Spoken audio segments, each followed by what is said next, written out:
Hello everyone, Albano Barry here at the Singing Clockery once more. This time showcasing a clock I've been wanting to show for quite a while now. I've had this clock for the last 2 months or so.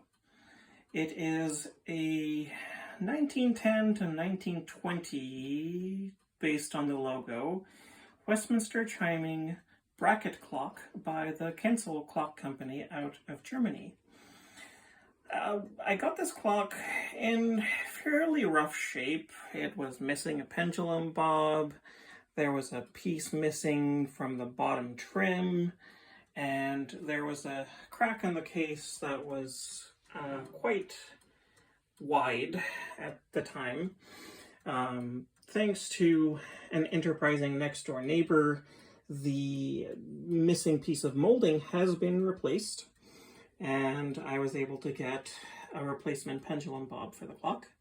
It's a lovely sounding clock in my opinion, definitely one of my strong runners, and I'm very excited to be showing you all what it sounds like.